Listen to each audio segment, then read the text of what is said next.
পবিত্রতাকারীরা। দাউ দাউ করে জ্বলছে আগুন, যদি মানুষ প্রতিবাদ করে, মানুষের পাশ থেকে মানুষের আড়ালে যাবার পায়ের শব্দ শোনা যায়। নিরীহ কবিতা দিয়ে তৈরি এক পর্বের ভেতরে ছিলাম নিষ্ঠুর আমি, ছিলাম নিষ্ঠুর আমি একা। দাঁড়িয়ে রাস্তায় ভাবি, কোথায় গেল প্রতিবাদের ভাষা মানুষের? হাসিগুলো কোথায় সরে গেল? সম্পর্কগুলো মেকি হয়ে গেল।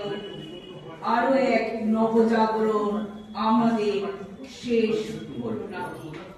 আজকের যে সমস্যা আমাদের চলছে, ধরুন বাংলাদেশে আমরা যা দেখছি বা বিভিন্ন সমস্যাগুলো দেখছি, সেই ভিত্তিতে আমাদের কলম চলবে। কারো ধাতানিতে আমাদের আমরা শিল্পী মানুষ, আমরা কবি সাহিত্যিক মানুষ, আমরা আটকে যেতে পারি না, আমাদের কথা আটকাতে পারি না, কারণ আমাদের স্বাধীনতায় হস্তক্ষেপ করাটা আমরা মেনে নিতে পারি না। কিছুক্ষণ আগে একজন বক্তৃতা দিয়ে গেলেন যে আমাদের স্বাধীনতা সবকিছু বজায় রাখতে হবে, কিন্তু আমাদের প্রতিবাদ করতে হবে, অবশ্যই প্রতিবাদ করতে হবে। সেই প্রতিবাদ কারো ভালো লাগতেও পারে, নাও লাগতে পারে, পাশ থেকে সরেও যেতে পারে, তবুও আমরা সত্যের জন্য প্রতিবাদ করব। একদম সত্য কথা মুখের উপরে আমরা বলবো।